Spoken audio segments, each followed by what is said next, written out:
A bird's-eye view from a Ukrainian drone. Russian bombers erupting in flames. This was an operation achieved by artificial intelligence and human audacity, celebrated today in a greatest hits reel. No surprise that Ukrainian intelligence have set it to music. For Russia, these were prized military assets.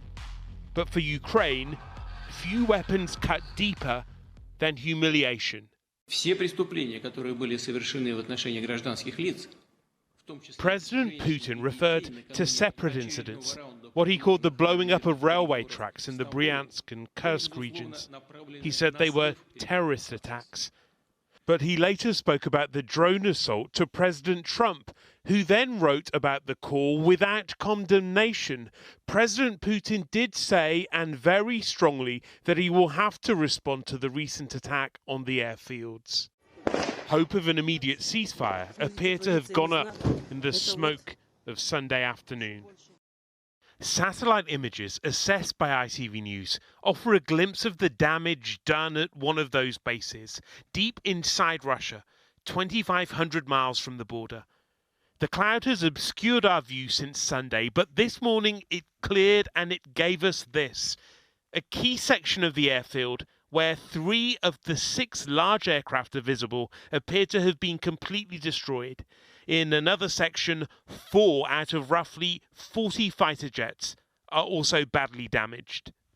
President Zelenskyy again rejected Moscow's proposal to end the war today, talking not only of a plan to promote peace, but a vow to apply pressure. We just have to pressure on him, and maybe we will get peace.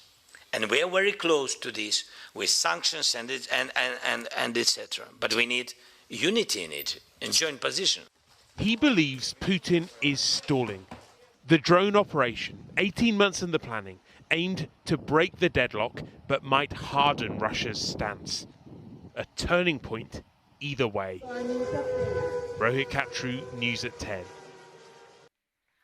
Let's speak to Dan, who is at the Ukrainian embassy in Washington this evening. Dan, has the delegation meeting there tonight responded to those threats from Putin yet?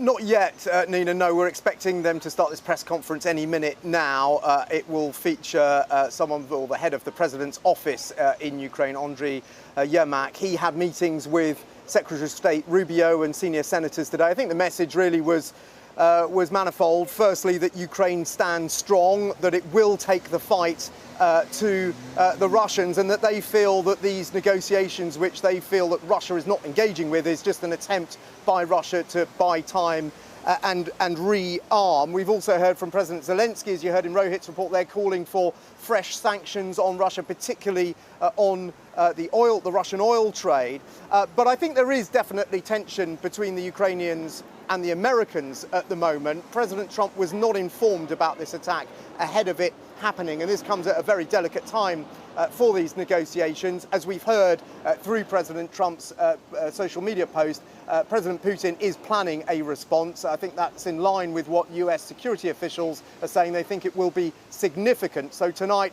Ukraine may be defiant, but it is also braced for further attacks from Russia.